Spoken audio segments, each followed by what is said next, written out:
ලංකාවේ එදා ඉඳලා අනිත් එක මේ පැවතාපු ඔය ගුරු මුෂ්ටි ක්‍රමයක් තියෙනවනේ. ඒ කියන්නේ කියලා දෙනකොට කවදාවත් ලංකාවේ ජනතාව බහුතරයක් වශයෙන් මේ කොග්නිටිව් බයසස් වලමයි ජීවත් වෙන්නේ. ඒ කියන්නේ කවුරු හරි කෙනෙක් දෙයක් කියපු පමණින්ම ඒ දේ විශ්වාස කරන තැනටපත් වෙලා තිනවා. ඒ කියන්නේ තනියෙම කරුණු සොයා බැලීමක් සිද්ධ කරන්නේ නැහැ.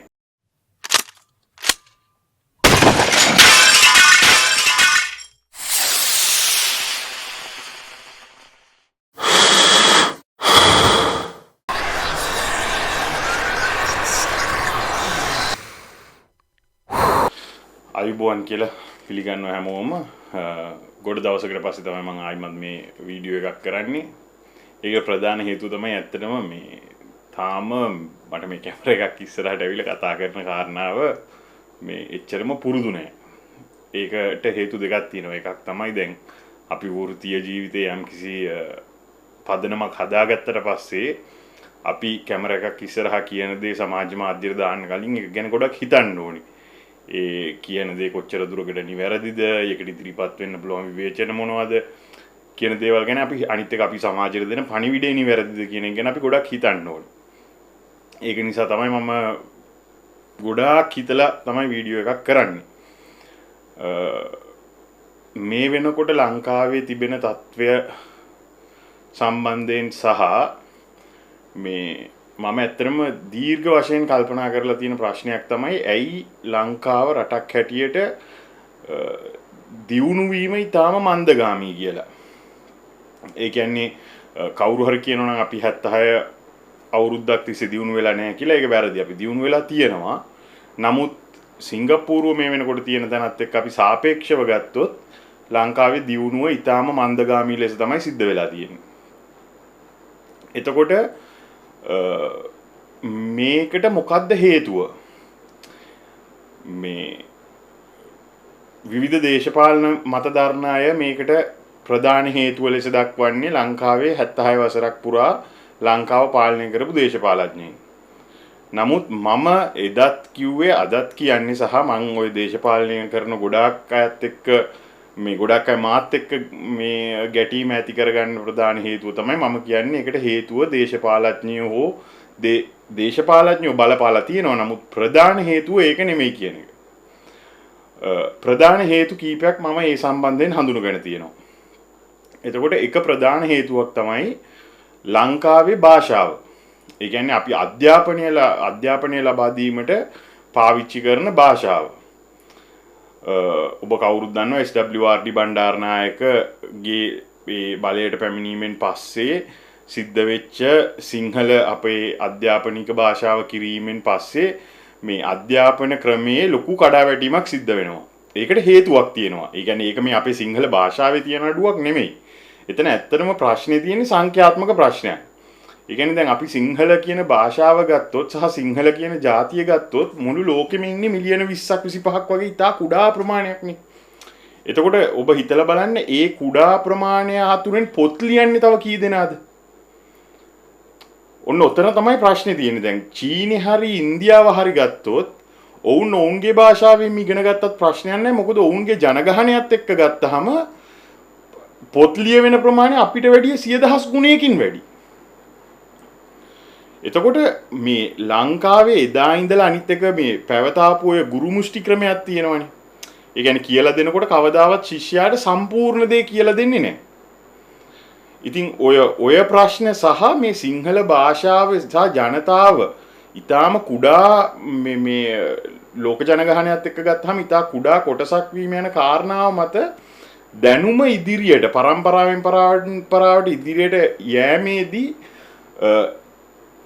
එකක් ලොකු දැනුම් සම්භාරයක් ගුරු මුෂ්ටිය කියන එකත් එක්ක නැති වෙලා ගිහිල්ලා තියෙනවා. අනිත් එක තමයි අපේ භාෂාවත් එක්ක එහෙම ලොකු ඉදිරියට යන දැනුම් සම්භාරයක් නැහැ. ඔන්න ඕක එකක්. දෙවෙනි කාරණාව හැටියට ඇත්තටම මම දකින්නේ ප්‍රධානම කාරණාව අපේ ලංකාවේ මිනිසුන්ගේ හිතන පතන විදිය. නිගමන වලට එළඹෙන විදිය. ඒ කියන්නේ ඒක හිතන්න අමාරුයි ඒ ප්‍රශ්නේ කොතනින්ද පටන් ගත්තේ කියලා. නමුත් අපේ මිනිස්සු ඇත්තටම අර දැන් අපි ඉංග්‍රීසියෙන් කියන ඔය කොග්නිටිව් බයසස් කියලා තියෙනවානේ. මම බලාපොරොත්තු වෙනවා ඉදිරියේදී මේ කොග්නිටිව් බයසස් හැම එකක් සම්බන්ධයෙන්ම පැහැදිලි කරලා වීඩියෝ එකක් කරන්න. එතකොට මේ අපි ඒ ලංකාවේ ජනතාව බහුතරයක් වශයෙන් මේ කොග්නිටිව් බයසස් වලමයි ජීවත් වෙන්නේ. ඒ කියන්නේ කවුරු හරි කෙනෙක් දෙයක් කියපු පමණින්ම ඒ දේ විශ්වාස කරන තැනට පත් වෙලා තිනවා. ඒ කියන්නේ තනියෙම කරුණු සොයා බැලීමක් සිද්ධ කරන්නේ නැහැ. ඇත්තටම ඒකටත් එක ප්‍රධාන හේතුවක් තමයි මේ භාෂාවේ තියෙන ගැටලුව. දැන් උදාහරණයක් වශයෙන් Google වගේ මෙවලමක් පාවිච්චි කරන්න දන්න කෙනෙක් එහෙම නැත්නම් ඒක පාවිච්චි කරන සහ ඒක නිතරම පාවිච්චි කරන කෙනෙක්ට ඕනම කෙනෙක් මොනවා හරි දෙයක් කියපු ගමන් අපිට ටක් ගාලා Google එකේ සර්ච් කරලා බලන්න පුළුවන්. ඒ කෙනා කියන දේ නිවැරදිද කියලා විතරක් නෙමෙයි වෙනත් අය ඒ සම්බන්ධයෙන් පළ කරලා තියෙන්නේ මොන වගේ මතද කියලා පවා අපිට හොයලා බලන්න හැකියාවක් තියෙනවා. ඒක නිසා මේ ජනතාව මම හැමතිස්සෙම කියන්නේ මේ ලංකාව දියුණු වෙන එක මෙච්චර මන්දගාමි වෙන්න එක ප්‍රධාන හේතුවක් තමයි අපේ ජනතාව හිතන පතන විදිහ. ඒතකොට ඒක වෙනස් කරන්නේ නැතුව දේශපාලඥයන්ව වෙනස් කරා කියලා කවදාවත් මේ ප්‍රශ්නේ විසඳන්න බෑ. එතකොට තුන්වෙනි එක තමයි ලංකාවේ මේ ඉංග්‍රීසි පාලනයෙන් පස්සේ අපිට හරි නායකත්වයක් එකක් නිසි නායකත්වයක් තිබිලා නැහැ. අනිත් එක තමයි අපිට හරි නායකයෙක්ව තෝරගන්න තේරෙන්නේ නැහැ.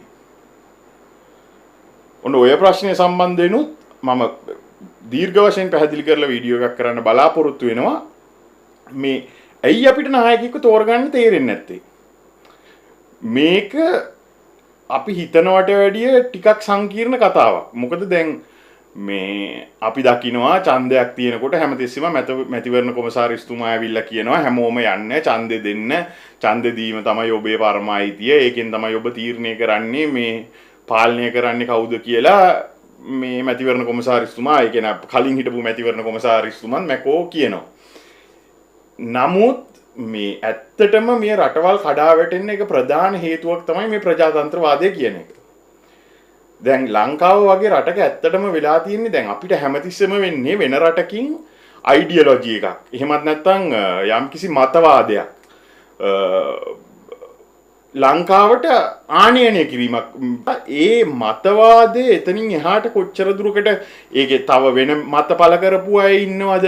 එහෙම නැත්නම් මේ මතවාදය ඒක හැදිච්ච රටේ කොච්චර දුරකට ප්‍රායෝගිකව ඇප්ලයි වෙලා තියෙනවද කියන එක සම්බන්ධ සොයා බැලීමක් සිද්ධ වෙන්නේ නැහැ. දැන් ඇත්තටම ප්‍රජාතන්ත්‍රවාදය කියන අදහස ගත්තාම ප්‍රජාතන්ත්‍රවාදය පටන් ගන්නේ ග්‍රීසියේ. එතකොට ග්‍රීසියේ පටන් ගත්ත ප්‍රජාතන්ත්‍රවාදය පටන් ගත්ත තැන ඉඳලම දැන් අපි මේ the father of philosophy කියලා කියන සොක්‍රටිස් මුල ඉඳලම කියනවා මේ ප්‍රජාතන්ත්‍රවාදය කියන්නේ ඊටාම භයානක සහ ප්‍රශ්නගත ක්‍රමයක් කියලා. ඒකට ඉතා සරල හේතුවක් තියෙනවා. දැන් ඔබ මෙහෙම හිතන්න. ඒකට මම උදාහරණයක් දෙන්න ඕනේ. අපි සොක්‍රටිස් දීපු උදාහරණයම ගමුකෝ. සොක්‍රටිස් ඉඳන් කියනවා ප්‍රජාතන්ත්‍රවාදය කියන්නේ මේ වගේ දෙයක් කියලා. දැන් හිතන්න ඔබ තව 100 දෙනෙකුත් එක්ක යනවා නැවක මුහුදේ. එතකොට දැන් මේ නැව ඉදිරියට කොහොමද මේක මේ අපි කියන්නේ ධාවනය කරනවා කියලා නෙමෙයි ඒකට කියන්නේ කොහොම හරි මේ නැව එලවන්නේ කවුද කියන එක දැන් අපි තීරණය කරන්න ඕනේ. එතකොට අපි මේ සම්බන්ධයෙන් ප්‍රජාතන්ත්‍රවාදීව තීරණයක් ගත්තොත් මොකද්ද සිද්ධ වෙන්නේ? මොකද ප්‍රජාතන්ත්‍රවාදීව ගන්නවා නම් තෝරන්න වෙන්නේ ප්‍රසිද්ධම හැමෝම කැමති ඒ වගේ කරුණු මතනේ හැමෝම ඡන්දෙ දෙන කෙනෙක්ව තමයි තෝරගන්න වෙන්නේ. එතකොට මේ නැවක් ධාවනය කිරීම සම්බන්ධයෙන් ඔහුට කොච්චර දැනුමක් තියෙනවද? ඊතර ඉන්න ප්‍රවීණම පුද්ගලයා ඔහුද කියන කරුණ ඇත්තටම අදාළ වෙනවා ඉතා අඩුයි. අන්න එතන තමයි මේ ප්‍රජාතන්ත්‍රවාදය කියන එකේ භයානකකම තියෙන්නේ. අනිත් එක තමයි දැන් ඊට වැඩිය මම ඇත්තටම සරල උදාහරණයක් දෙන්නම්. දැන් අපි සාමාන්‍යයෙන් මුදල් ආයෝජනය කරනකොට අපි සමහරලාට ඉන්වෙස්ට්මන්ට් කම්පනීස් වල එහෙමත් නැත්නම් ආයෝජනය සම්බන්ධයෙන් විශේෂඥයන්ගේ උපදෙස් ලබා ගැනීමක් සිද්ධ කරනවානේ. එහෙමත් නැත්නම් අපි ෂෙයාර්ස් වල ඉන්වෙස්ට් කරන කම්පැනි එකක් තෝරගෙන ඔවුන්ට කියනවා අපේ සල්ලි දීලා ඒක ඉන්වෙස්ට් කරලා අපිට අවශ්‍ය ලාභාංශ ලබා දෙන්න කියලා. එතකොට එතනදී අපි මේ විශේෂඥයා මත අපේ විශ්වාසය තබලනේ මේ ඒ කාරණාව सिद्ध කරන්නේ. ඒ කියන්නේ අපි තීරණය කරන්නේ මොකද්ද ගන්න ස්ටොක් එක කියලා. ඔහු තමයි තීරණය කරන්නේ අපේ මුදල් වලින් මොකද්ද ඔහු ගන්න ස්ටොක් එක කියලා. ඔහු අපිට දැනුම් දීමක් සිද්ධ කරනවා. නමුත් දැන් ප්‍රජාතන්ත්‍රවාදයේදී සිද්ධ වෙන්නේ හැම කෙනාටම සමායිතියක් ලැබෙනවා Tamanට කැමති කෙනෙක් වෙනුවෙන් ඡන්දය ලබා දෙන්න. ඔබම හිතලා බලන්න එතකොට මොනතරම් විශාල විනාශයක් වෙන්න අවකාශයක් සැලසෙනවද කියලා. මොකද දැන් ඇත්තටම මම දකින විදිහට ඡන්දය දැන් මම ඡන්දේ ලබා දෙනවා නම් මම ඉන්න ඕනේ ඉන්ෆෝම්ඩ් පොසිෂන් එකක. ඒ කියන්නේ රටේ සාමාන්‍යයෙන් ආර්ථික තත්ත්වය එහෙම නැත්නම් මහජන ආරක්ෂාව අධ්‍යාපන පද්ධතිය එතකොට මේ ඇග්‍රිකල්චරල් සිස්ටම් එක කොහොමද ෆන්ක්ෂන් වෙන්නේ කියන එක සම්බන්ධයෙන් එහෙම නැත්නම් රටේ ණය ප්‍රමාණය ණයට GDP එක අනුපාතය ඒ වගේ දේවල් තේරෙන තැනක ඉන්නවනම් තමයි මට හරියට තීරණයක් ගන්න පුළුවන් මේ ඉදිරිපත් වෙලා ඉන්න අයගෙන් කාටද මේ සම්බන්ධයෙන් නිසි දැනුමක් තියෙන්නේ සහ ඒ කෙනාට ඡන්දය දෙන්න. එතකොට ප්‍රජාතන්ත්‍රවාදයේදී ඇත්තටම ඔන්න ඔය කියන ප්‍රධාන සහ වැදගත් කාරණාව ඇහිරෙනවා. ඒ කියන්නේ අදාළ නෑ ඒක දැන් තමුන් ඇත්තටම තොරතුරු දන්නවාද නැද්ද කියන කාරණාව අදාළ නෑ. තමුන්ගේ ඉදිරියට ඇවිල්ලා හයියෙම කතා කරන්න පුළුවන් වැඩියෙන්ම සල්ලි වියදම් කරලා මීඩියා කැම්පේන් කරන්න පුළුවන් සෝෂල් මීඩියා හරහා තමුන්ගේ මේ මොලේට නිතරම මෙසේජ් එක දාන්න පුළුවන් කෙනා තමයි ඉස්සරහට ඇවිල්ලා දිනන්නේ. ඒක නිසා ප්‍රජාතන්ත්‍රවාදය සම්බන්ධයෙන් හිතනකොට ඇත්තටම මම හිතනවා සමහර වෙලාවට මේ තමුන් ඡන්දය දිය යුත්තේ කාටද කියලා දන්නේ නැත්නම් ඡන්දය නොදී ඉන්න එක හොඳයි කියලා මේ නිකාම කවුරු හරි කියලා කියන දෙයක් විශ්වාස කරලා ඡන්දය දෙනවට වැඩිය.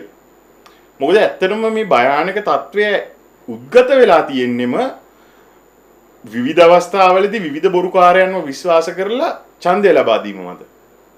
ඒක නිසා මෙන්න මේ කරුණු ටික තමයි මම දකින්නේ ප්‍රධාන වශයෙන්ම ලංකාවේ දියුණුව මන්දගාමී කරවීමට බලපාලා තියෙන කාරණා හැටියට. ස්තුතියි.